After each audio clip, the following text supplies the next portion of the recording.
Welcome to the Low Demand Parenting Podcast, where we drop the pressure, find the joy, and thrive, even when it feels like life is stuck on level 12 hard. I'm Amanda Diekman, author, autistic adult, and mom of 3. I'm not here as an expert, but a fellow traveler. Together, we're learning how to live more gently, authentically, and vibrantly in this wild parenting life. Today's podcast is about toileting. It's about poop and periods and other kinds of body care. It's about when our kids are really struggling to meet our expectations, especially when that's around basic needs and internal demands.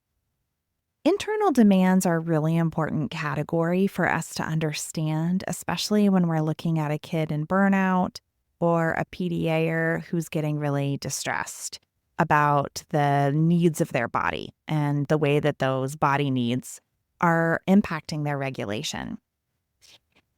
Internal demands are the ways that our bodies talk to us, sending us really potent signals of what we need. For many neurodivergent people, internal demands volume is turned down to low or it's turned up to high. You don't even know that you're hungry until you're starving. You don't know you're thirsty until you have a headache. You don't know you're hungry until you feel like you're going to faint. This active listening conversation with our bodies can be really, really difficult to manage. Our basic understanding of a demand is anything that's too hard in the present moment. And sometimes the things that our body is trying to get us to do, the way that our body is talking to us, is what makes things too hard. It took me way too long to realize that all of one of my kids' really aggressive meltdowns happened when he was hungry. That was the common denominator. That's a really potent internal demand. So today's podcast is all about that stuff, the way that our body talks to us, especially around toileting. Before we jump into some of these questions and answers that I've gotten about toileting, I also want to name that when a kid is in burnout, it almost always impacts their basic needs, which I would define as sleep, food, communication, toileting. And when basic needs get impacted, it can be really scary for parents when they see their kid staying awake all night and sleeping all day, or unable to eat foods, or, as we'll talk about in this podcast, being unable to poop in the toilet. Those moments can be really scary, and they feel like, I can't go any lower than this. I can't drop these demands. And that is definitely an aspect of internal demands that are so tricky. On some level, we can't stop our bodies from communicating with us, much as we might like to sometimes. So this is a whole podcast about the stuff we can't drop and how we live with it when our kids are really struggling and that struggle is showing up in their relationship to their own bodies. So I'm taking 2 different specific questions that I got that have to do with safety and basic needs and body care. In one question, there's a kid who's really struggling to wear her seatbelt in the car. This is one of those demands that we really struggle to drop because it has to do with safety. Then the other question that I'm responding to at the same time has to do with a kid who is reaching into their pull-up and smearing poop around. In both situations, the parent is saying, okay, I get low demand in certain situations, but what about when you can't let it go? By the way, if you want to submit a question, you can through SpeakPipe, which is in the show notes. I would love to hear from you, and I would love to answer your question on one of my next Mailbag episodes. So let's get into the first questions. I just want to say, first off, that behaviors are communication. They are communicating something to you about a need your child has, about a struggle they're having, something that they want to show you or communicate to you relationally. Our core question with a behavior is not how do we stop it? It's what is this telling me? A demand that's on top of an adult need. Demand, expectation, adult need. So the demand in this case would be put on your seatbelt or I'm not pulling out of this driveway. The expectation is you wear your seatbelt, and the need is for my child to be safe in the car. So rather than moving from your expectation that's not being met and ratcheting up into a demand, you're going to instead sink into, I need my child to be safe in the car, and then get curious about what is my child expressing? What need do they have that is coming through in this behavior of not meeting my expectation? Anytime our kid isn't meeting our expectation, it's not a cognitive question of how to teach them to keep their seatbelt on, or of obedience, like I need you to respect me enough to put the seatbelt on, or fear me enough to do what I tell you to do, and fear of consequences. Those are not going to be helpful frameworks. Instead, we want to listen deeply to what they're communicating and then support the need that they have in another way so that the behavior goes away on its own. One is the kiddo taking off their seatbelt when you're in the car, and the other one is the kiddo who's smearing some poop around the house. While those are completely different behaviors, it seems like you would address them completely differently. Instead, we're just going to get curious about the same kinds of questions. So here's where I usually start. When did this begin? Did something happen? Has something shifted in our home that syncs up with the emergence of this behavior? Because that might be communicating something to you about what they're struggling with or what changed or why now. Another question you might ask, is there anything specific to when it happens? Does it happen every single time you get in the car for every single outing? Or are you having particular difficulty with the seatbelts when you're going to a place that she doesn't want to go? Or when she's had this kind of a morning, it's more likely that the seatbelt is going to be an issue. Same thing with poop smearing. Is there a particular time he's most likely to put his hands in his diaper? Once you identify the when, then you're going to ask, what is it that I'm expecting of my child at this time of day that's leading to this behavior? So the way that that might play out is, let's say with the poop example, there's a pattern to it. Okay, now I can kind of see that it's usually in the late afternoon when I'm cooking dinner, for example. It's a particularly gross time to be struggling with this. It makes total sense that it's driving you crazy because you have all these other things that you need to be doing. So then we're going to be looking at what is difficult about what I'm expecting of him during this time of day that he is telling me is too much for him. What was my child communicating to me about his needs? The need may be for attention or connection. It may be for sensory exploration. It may be because of boredom or a need for more stimulation. It may be a creative outlet. So there could be a lot of different theories, but that's what you're going to figure out by listening deeply to your child. You can also move into more of a verbal conversation with your child, but totally not necessary. Even if your child does have verbal skills, it may not be helpful to begin to talk to them about this unless your energy is really in check and you're not going to add any anxiety or intensity to the situation by talking to them about it. So you kind of want to check that there. It may be better to play low and slow and just observe for a while. What's hard about safety behaviors is that it's hard to go slow. It's hard to be a detective. You want to jump to a solution. You want to jump to solve it. And you want to jump to make it go away with a demand, like wear the seatbelt, don't smear the poop. But we're not going to address it from a behavioral lens. We're going to address it from a support and accommodation lens. I encourage all of you looking at behaviors you don't want to see to press a little bit more deeply into why, in particular, this matters. The context matters so much because if it's an issue with the poop of like, I don't have time to clean it up right now, then we could work on better support for your cleaning environment so that you don't have to be the only one cleaning it up, or so that you can live with it until you are able to clean it up, or you're just too exhausted to keep cleaning it up, in which case we might address the exhaustion and not the issue cleaning.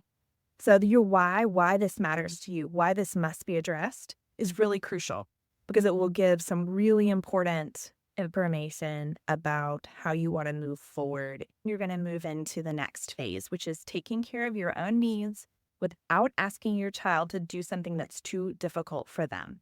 So in this instance, we're assuming that putting on the seatbelt is too difficult for your child under certain circumstances, but you're going to figure out what those are and then get creative about dropping the expectation that your child put on their seatbelt and still getting your needs met. So we're not going to solve for every single time she can't put on her seatbelt. Instead, we're going to figure out what are the times that she can't meet this demand of putting on the seatbelt. What is my expectation? What is my need? Meet my need without expecting her to put on her seatbelt. Same thing with the poop. When is it happening? What specifically is it communicating to me? How can I address that need as well as get my own needs met in a way that doesn't expect him not to do it? He's either going to do it or he's going to need to get that need met. It's a matter of addressing that while still getting your needs met. All right, we have a kiddo who is struggling to poop on the toilet and is instead pooping regularly while watching things on screens. So first of all, it makes total sense. I would not blame the screen. The screen is a helpful distraction. It's a relaxation and a regulation tool. We can only poop when we feel safe.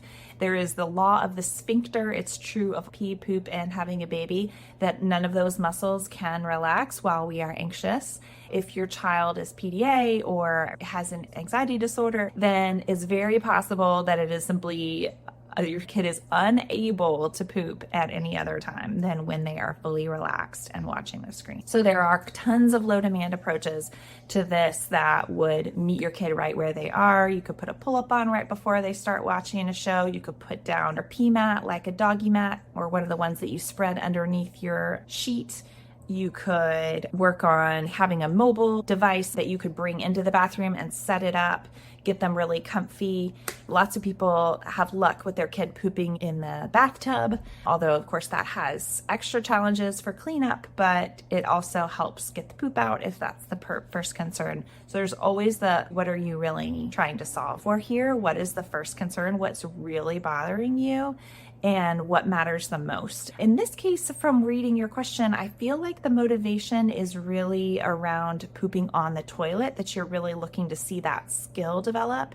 Just a reminder that it is a skill and it takes time. So many people have found that they cannot push their child into pooping on the toilet, no matter if they're PDA or not. It's not something that works, because you have to feel safe and you have to feel ready, and because it's a biological process that develops at different rates at different times for different kids. So it's very possible your kid just isn't ready, but you're only going to know that, and you're only going to work on developing the kind of relationship you want and continuing to build that trust that is essential, especially around bodily functions, where the bodily function itself is sending your kid's nervous system into a fight or flight state, which is then making it harder to poop. So the demand of poop, the pressure of it, is probably triggering fear. So you want to be building trust in every other aspect so that nervous system is as strengthened as it can be to withstand the internal demand of pooping. I'll just say this is true anytime your primary concern, or anytime there's a presence of food, poop, these basic instincts are causing your child to spiral. That tells you that their nervous system is overtaxed and they cannot withstand even their own internal signals. I would pay a lot of attention to lower demand approaches, especially around toileting, but around everything if possible. So I noticed in your comment that you are repeating a lot of times this, don't you want to go to the toilet? Isn't it time to toilet? Let's go try toileting. The word toilet may be a trigger word at this point for your child, so that even any mention of it is going to lead to resistance, it's going to lead to anxiety, and it's going to lead to fight or flight with you.